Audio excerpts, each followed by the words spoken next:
enjoyed that session of singing. I loved it. That's one of the songs I used to sing when I was growing up. It means mom is invaluable. You can't, she's priceless. You can't pay a price on her.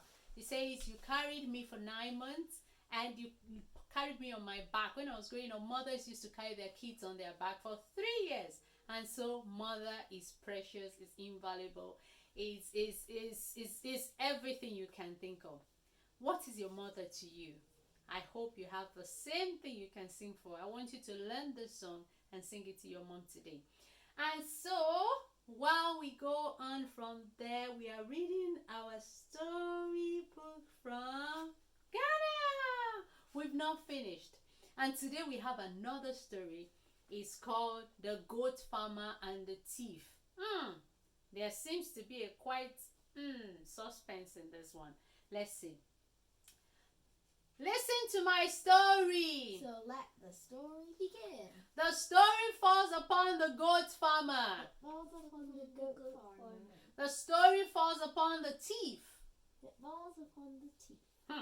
Children, once upon a time, as I've been told, there lived a prosperous farmer in a remote village. Being wealthy, he had built himself a beautiful house surrounded by a wall so high that, try as they may, envious eyes were unable to pry. Now, this farmer had many goats which he kept in the house where they roamed freely during the day. Every night, however, the goats were rounded up and put in the pen in the house, and the gates were secured firmly by the farmer himself. Happy in the knowledge that he, his family, his goats were safe, the farmer went to bed, where he fell into a deep sleep. Should I wake up, kids? Yes. Oh, we are reading a story. Yeah. Kids, we are reading a story. I was almost sleeping with the farmers.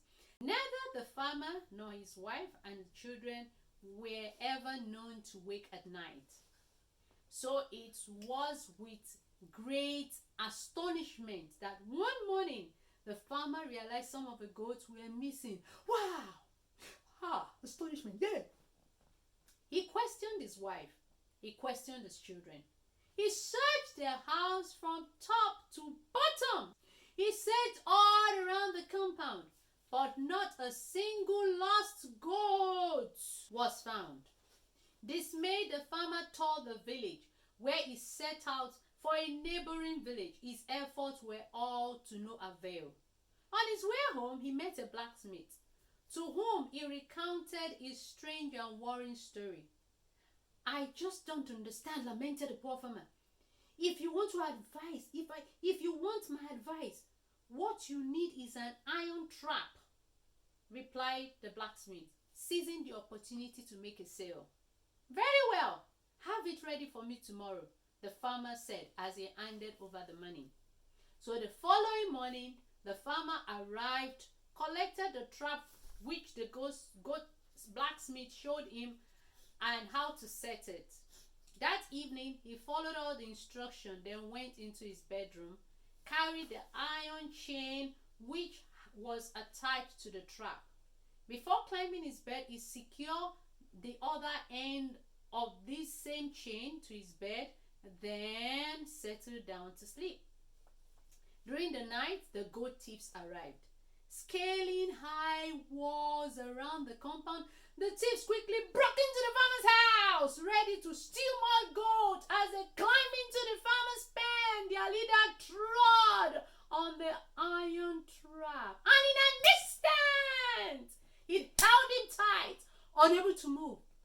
All attempt to free his leg failed, and so, in desperation, the farmer decided they would have to cut away their leaders with the trap still attached to him.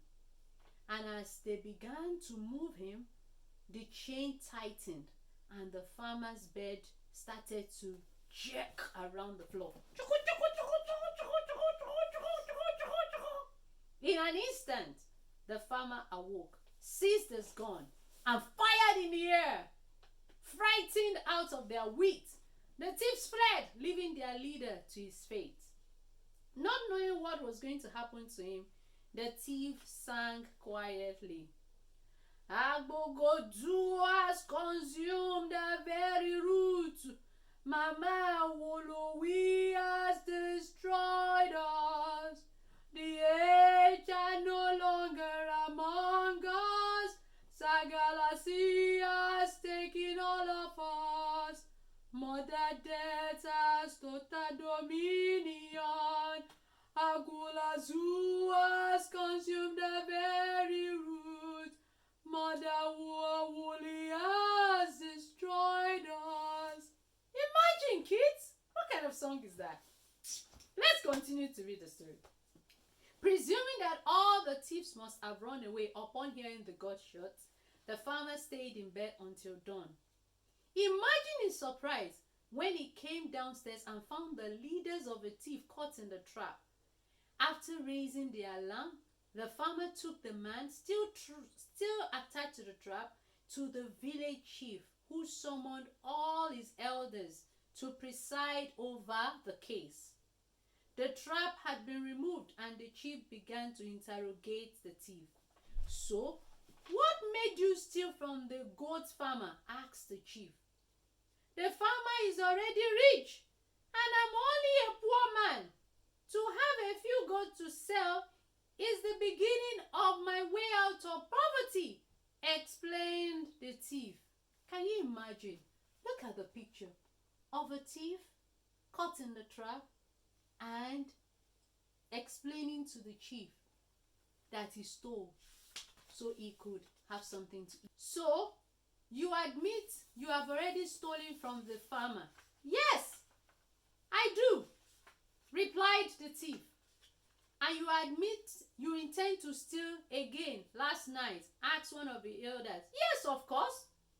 We sentence you to public flogging so that you may serve as an example to the whole community. We will not tolerate thieves taking advantage of defenseless people, declared the chief. Upon hearing this, the thief started to laugh. Why are you laughing? Questioned astonished chief. Still laughing, the thief asked permission to sing a song. So very well, replied the chief. So the chief and their elders listened as the thief faced them and sang. Farmer, goat farmer, listen to me, listen to me. Why sleep? Why? Why sleep? Why? You sleep too much. You sleep too much. With a tongue, with a bang, with a clash. I jumped over your wall. I jumped over your wall. Farmer, goat farmer, listen to me. Listen to me. Why sleep, sleep? Why sleep, sleep? You sleep too much. You sleep too much. Imagine.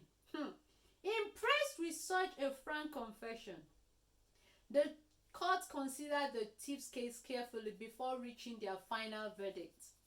As the chief stood, paused for a moment, and then, speaking through his linguistics, he addressed the thief, saying, This court has looked at the facts of your case, and having taken into consideration all your factual thefts of gold, your intended thefts of more gold, and also your behavior before us, we have decided on the following course of action. Children, let's see. You will receive an official caution endorsed by this court, followed by an official pardon similarly endorsed by this court. Your chief and elders insist that you learn to trade or enter into a profession that would enable you to earn money, so you would no longer need to steal from others. Good deal, right, kids? Let's see what the thief will do. Thank you so all very much. I am indeed indebted to you for your kindness. I shall do as you request, replied the thief, no longer laughing. True to his word, The thief found an apprenticeship with the gold blacksmith and began to make the farm implements, in which were in constant demand. Everyone needed at least a hoe, and so each time he began not only to be an accomplished blacksmith but also a well-respected member of the community.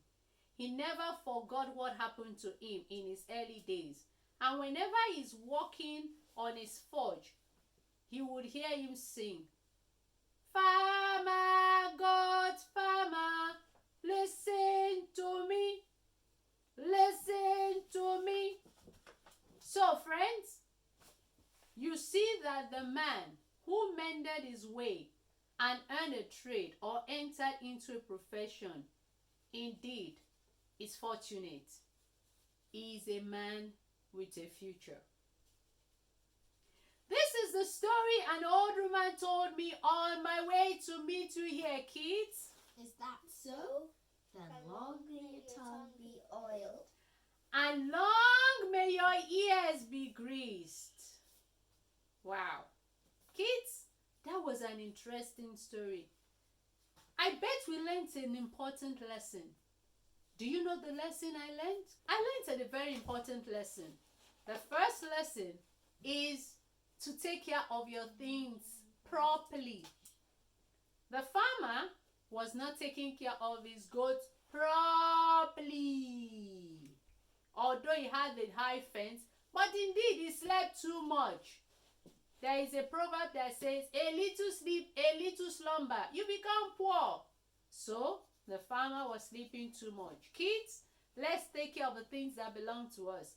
And another lesson we learned today is it's not okay to steal and justify why you are stealing. It's not okay to steal and say, "I am stealing because I'm hungry and so I need to steal."